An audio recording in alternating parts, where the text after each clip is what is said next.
فضل و کرم فرمائے اللہ کریم نے اس فتنہ اور فساد کے دور میں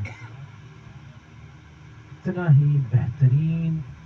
سلسلہ اور اتنے بہترین طریقہ اور نسبت ہم سب کو عنایت فرمائی ہے۔ الحمدللہ ثم الحمدللہ۔ اس نعمت کی قدردان رہیے گا، اور اس کی قدردانی اور اس نعمت کا شکر یہ ہے کہ آپ کی شیخ نے آپ کو جو بھی ہدایات دی ہے اس ہدایات پر عمل پیرا ہو، مشائخ کی تعظیم و تکریم و توقیر و ادب سے پیش آئیں، اور شریعت مطہرہ پر عمل پیرا ہو، یہ اس نعمت کی قدردانی اور شکر ہے۔ پرسوں میں آپ کو آپ کی نعمت کے بارے میں کہوں، ہم اور آپ ملک کے خداداد پاکستان میں ہیں، یہ رب کی رحمت ہے، ہم یہاں بیٹھے ہوئے ہیں، اپنی محفل ذکر ہے، آرام سے بیٹھے ہوئے ہیں۔ پرسوں افغانستان کے شہر بغلان میں، وہاں پہ ہمارے سلسلے کے بھی کچھ ساتھی اور سلسلہ قادریہ کے کچھ ساتھی ایک مزار شریف پر محفل ذکر میں بیٹھے رہے، اور چونکہ جمعرات کی رات تھی تو وہ یعنی جمعے کی شب جمعہ تھا، تو وہاں پہ ایک محفل ذکر منعقد تھی، پھر وہاں پر داعش والوں نے حملہ کیا اور اس میں سے 10 افراد کو شہید کیے، اور آج داعش والوں نے اس کی ذمہ داری اٹھائی ہے، تو اس جو انہوں نے ذمہ داری اٹھائی ہے اپنی اس پوسٹ میں انہوں نے لکھا ہوا ہے کہ ہم نے مشرک سلسلہ صیفیہ ان کے 10 افراد کو واصل جہنم کیا ہے، فللہ الحمد۔ تو میں آپ کو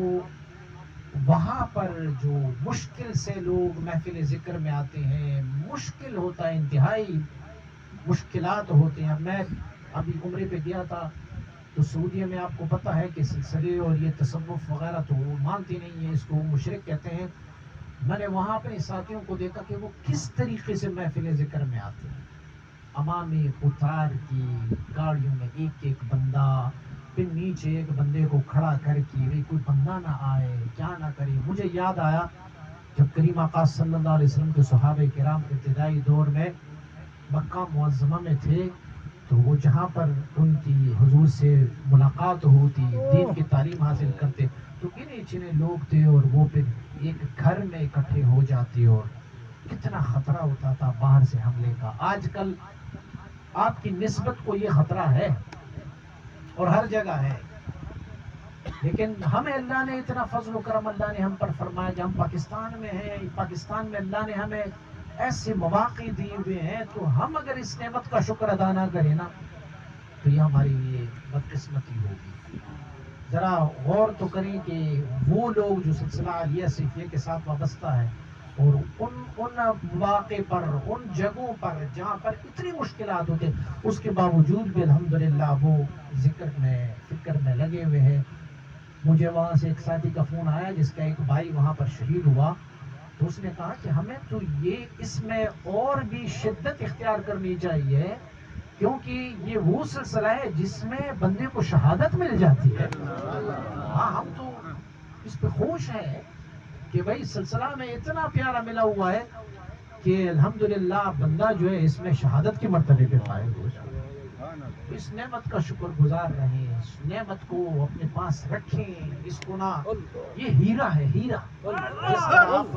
ہیرے کی حفاظت کرتے ہیں نا، ایسی اس نسبت کی حفاظت کر لیا کریں۔ بس عمل پیرا ہو اس پر، سلسلہ مبارکہ پر، ذکر کی محافل میں، جہاں جہاں بھی آپ بیعت ہو، جہاں جہاں بھی ذکر کی محافل ہوتے ہیں اس میں جائیں، اللہ کے بندوں سے وابستہ رہیں۔ فتنہ اور فساد ہے، چاروں طرف دیکھیں، فتنہ ہے، فساد ہے، اور رب نے اس فتنے اور فساد میں آپ ہی کو چنا ہوا ہے کہ تو اللہ کا ذکر کر، تو اللہ کی بارگاہ میں حاضر ہو جا۔ میں خود چونکہ نامینیٹ ہوں، مجھے پتہ ہے کہ میں کس طریقے سے ٹریول کرتا ہوں، کیسے کیسے جاتا ہوں، بھیس بدل کے جب نکلتا ہوں، تو میں اللہ کا شکر ادا کرتا ہوں، یا اللہ جتنی بھی میں یہ مشکلات میں تیری راہ میں چلتا ہوں نا، تو اتنا مجھے اجر بھی ملتا رہے گا اللہ کی طرف سے۔ تو قدردان رہی ہے سلسلے کی، یہ اس سلسلے کے ساتھ وابستہ رہیں، اللہ کریم ہم سب کی حفاظت فرمائے۔ اور عرض کرنے کا مقصد یہ تھا کہ انشاءاللہ العزیز